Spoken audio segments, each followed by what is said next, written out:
Hello everyone, welcome back to my channel. आज हम start करेंगे एनिमल किंगडम में फाइलम हेमिकॉर्डेटा। इसके पहले भी हम कई एक फाइलम डिस्कस कर चुके हैं एनिमल किंगडम में, जो कि आप मेरे चैनल पर जाकर देख सकते हैं। एनिमल किंगडम चैप्टर का अलग से प्लेलिस्ट बना है जिसमें आपको सारे लेक्चर्स मिल जाएंगे। तो चलिए आज का टॉपिक स्टार्ट करते हैं, फाइलम हेमिकॉर्डेटा। तो सबसे पहले ये जो फाइलम हेमिकॉर्डेटा का जो नाम हेमिकॉर्डेटा है, ऐसा क्यों है? हेमिकॉर्डेटा यानी कि हाफ कॉर्डेटा। सबसे अर्ली स्टार्टिंग में हुआ क्या था कि इनको क्या किया गया था, फाइलम कॉर्डेटा के अंदर एक सब फाइलम में प्लेस कर दिया गया था। ऐसा क्यों हुआ? क्योंकि इनके अंदर एक रॉड लाइक स्ट्रक्चर देखने को मिला, स्टोमोकॉर्ड। और ये जो स्टोमोकॉर्ड है, इसे देख के ऐसा लगा कि ये नोटोकॉर्ड है। तो नोटोकॉर्ड तो कॉर्डेट्स में प्रेजेंट होता है, तो ये स्ट्रक्चर देख के ऐसा लगा कि नोटोकॉर्ड प्रेजेंट है, इस वजह से इन्हें कॉर्डेटा के अंदर एक सब फाइलम में रख दिया गया। बाद में ये पता चला कि ये स्ट्रक्चर नोटोकॉर्ड नहीं है, तब जाके इन्हें नॉन कॉर्डेटा के अंदर एक सेपरेट फाइलम में रखा गया और इनका नाम हुआ हेमिकॉर्डेटा। तो ये तो इनके नाम का एक्सप्लेनेशन है कि कैसे इनका नाम है ये। अब ये जो एनिमल्स होते हैं हेमिकॉर्डेटा में, उनकी जो बॉडी होती है वो वॉर्म लाइक होती है। वॉर्म लाइक होने की वजह से इन्हें कॉमनली क्या कहा जाता है, वॉर्म एनिमल्स भी कहते हैं। और एक चीज़ याद रखना है कि हेमिकॉर्डेटा का अदर नेम क्या है। तो हेमिकॉर्डेटा का अदर नेम है स्टोमोकॉर्डेटा। स्टोमोकॉर्डेटा इसका नाम इसलिए है क्योंकि इनके अंदर एक रॉड लाइक स्ट्रक्चर देखने को मिलता है, स्टोमोकॉर्ड। तो ये तो इनके नेम से रिलेटेड चीज़ें हो गई जो आपको याद रखना है। अब हम देखेंगे इनका कैरेक्टरिस्टिक्स क्या क्या है।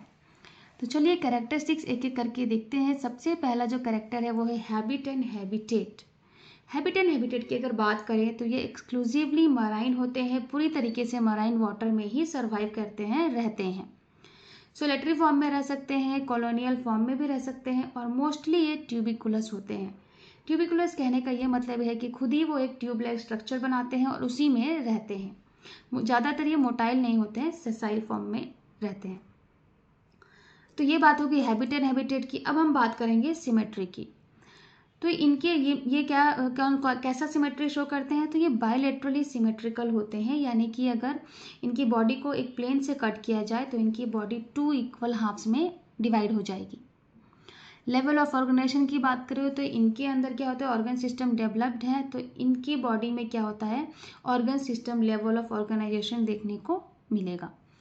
तो यहाँ पे कुछ कैरेक्टरिस्टिक्स हमने देख लिया। चलिए नेक्स्ट क्या कैरेक्टरिस्टिक है वो हम देखते हैं।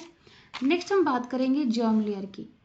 जर्म लेयर की अगर बात करें तो ट्रिप्लोब्लास्टिक होते हैं ये तीनों। जर्म लेयर इनकी बॉडी में अच्छी तरीके से बना हुआ है, तो ये ट्रिप्लोब्लास्टिक है। सेलोम की अगर बात करें तो ये जो एनिमल्स हैं ये सेलोमेट एनिमल्स हैं। अब हम बात करेंगे इनकी बॉडी की। तो इनकी बॉडी क्या है, सिलेंड्रिकल है। सिलेंड्रिकल यानी वॉर्म लाइक है इनकी बॉडी, और 3 पार्ट्स में डिवाइडेड होते हैं।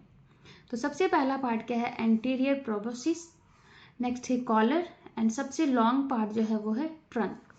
तो यहाँ पे एक डायग्राम के थ्रू हम देखेंगे कि इनकी बॉडी किस तरीके से है। ये इनका डायग्राम है। सबसे ऊपर में हम देख रहे हैं ये प्रोबोसिस प्रेजेंट है, ये है कॉलर, एंड ये सबसे लॉन्ग पार्ट जो कि है ट्रंक। ट्रंक के अंदर गिल स्लिट्स रहेंगे प्रेजेंट, गॉनेट्स रहते हैं, हिपैटिक कैसे प्रेजेंट रहता है। तो ये जो एनिमल्स हैं इनकी बॉडी हमने पहले ही देख लिया है कि their body is warm like. और ये जो गिल स्लिट्स, ये गॉनेट्स, ये प्रेजेंट रहते हैं, ये क्या करते हैं, हेल्प करते हैं रेस्पिरेशन करने में इनको। और अब हम देखेंगे इनका जो नेक्स्ट कैरेक्टर है वो है एक्सक्रीशन। एक्सक्रीशन की अगर बात करें तो एक्सक्रीटरी ऑर्गन इनके अंदर है प्रोबोसिस ग्लैंड।